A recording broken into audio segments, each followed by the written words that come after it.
Bonjour, comme nous l'avons vu dans la vidéo précédente, la planète se réchauffe.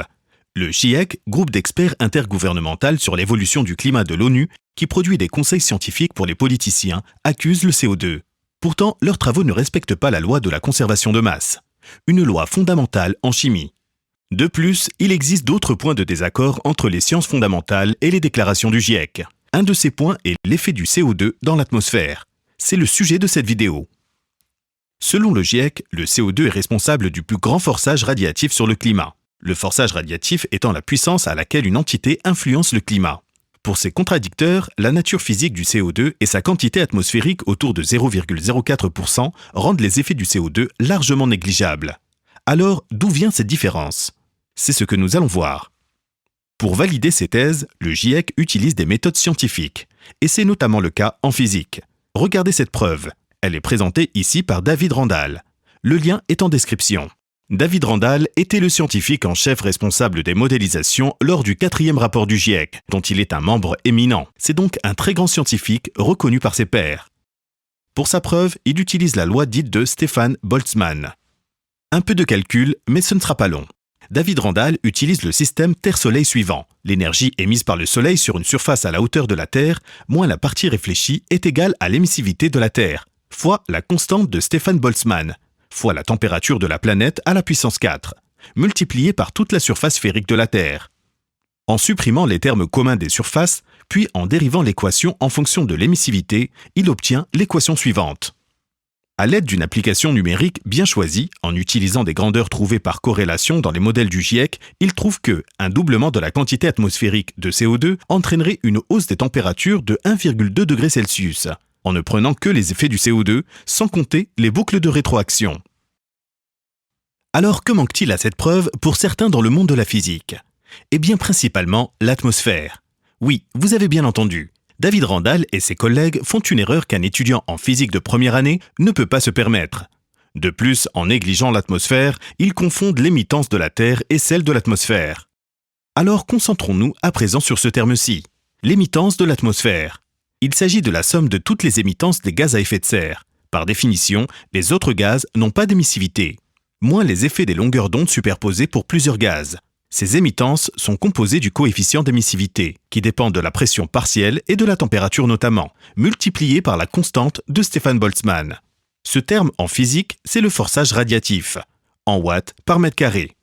Alors dans cette preuve, est-il possible de calculer l'effet du CO2 sur le changement atmosphérique? Ce n'était pas possible lors des premiers travaux du GIEC, car l'émittance du CO2 à température et pression de l'atmosphère n'était pas déterminée.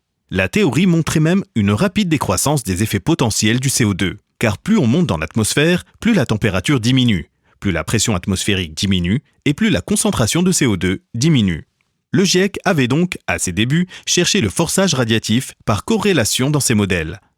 Cependant, depuis, la science a fait quelques progrès. Et il est à présent possible, notamment grâce à la base de données ITRAN, base de données faite par des mesures directes, de calculer l'émittance à partir de l'absorption. En effet, si on respecte la loi de la conservation de l'énergie, le CO2 ne peut pas émettre plus d'énergie qu'il n'en absorbe. Comme le dit Randall lui-même, il faut considérer le système à l'équilibre. Les absorptions sont égales aux émissions. Alors, que dit la nature?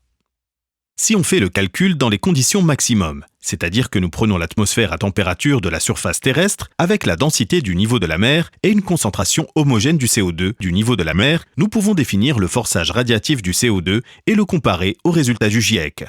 Or, le changement de température, en cas de doublement de la concentration de CO2 dans des conditions maximum très exagérées, est 5 fois plus petit que celui défini dans les travaux du GIEC. Hors des conditions maximum, les effets du CO2 décroissent d'ailleurs très vite.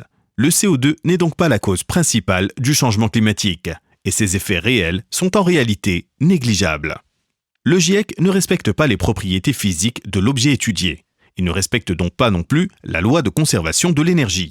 Et nous n'avons ni parlé de la saturation du CO2, ni du terme de chevauchement des longueurs d'onde d'absorption, notamment avec la vapeur d'eau. Maintenant, c'est à vous de jouer. Les accusations faites dans cette vidéo sont très graves. Le GIEC est accusé de ne pas respecter les lois de conservation de l'énergie. Cela revient à créer de l'énergie de toutes pièces pour accuser le CO2. Vous devez vérifier par vous-même. Alors je vous laisse en description la présentation de David Randall. La pseudoscience essaie toujours de ressembler à la science, mais là, C'est faux dès la première ligne. Je vous laisse également le tableau des forçages radiatifs du GIEC. Vous trouverez aisément la composition de l'atmosphère sur Internet. Et je vous laisse encore un lien vers les données ITRAN ainsi que quelques articles scientifiques. Parlons à présent des conséquences de cette erreur. Cette erreur en physique n'est pas une erreur banale. On ne peut pas oublier l'atmosphère lorsque l'on calcule les effets du CO2 atmosphérique. Mais ça, pour moi, ce n'est même pas une erreur de physique. Si vous voulez la physique, c'est la science qui vous dit que la Terre sans atmosphère aurait une température d'environ moins 18 degrés Celsius et que la Terre avec atmosphère a une température d'environ 15 degrés. Le GIEC, c'est la science qui vous dit que l'atmosphère rayonne plus que le Soleil sur la Terre, tout en vous disant d'utiliser des panneaux solaires. Et cela a plusieurs conséquences. Tout d'abord, si le CO2 n'est pas la principale cause du changement climatique actuel et que les humains ne sont responsables que d'une fraction des émissions du CO2 atmosphérique, le changement climatique continuera malgré tous les efforts qui vous seront demandés. Cela signifie aussi que les causes principales du réchauffement climatique ne sont toujours pas combattues car pas identifiées. Vous ne pouvez pas correctement traiter un problème tant que vous n'avez pas fini de le décrire. Nous autorisons les pollutions nucléaires, au lithium et au néodyme au nom du réchauffement climatique. Et ça, ce n'est pas écologique. Mais ce n'est pas tout. Des scientifiques qui se trompent, cela arrive tous les jours. Des scientifiques qui se trompent lorsqu'ils publient, cela arrive de temps en temps. Mais des scientifiques en chef de modélisation de l'atmosphère qui omettent l'atmosphère, cela n'arrive qu'à l'ONU. Et vous allez être impacté par tout cela. Si le pays dans lequel vous résidez a signé les accords de Paris, vous serez touché par l'austérité climatique. Je vais conclure ici. Tout d'abord, que dit cette vidéo ? Premièrement, les modèles du GIEC n'ont aucune valeur en physique. Les propriétés physiques du CO2 ne sont pas prises en compte par le GIEC. Pour accepter les résultats du GIEC, il faut sortir des lois de la physique. Deuxièmement, la lutte contre le CO2 est vaine en matière de climat. Le réchauffement climatique actuel ne peut pas être attribué au CO2.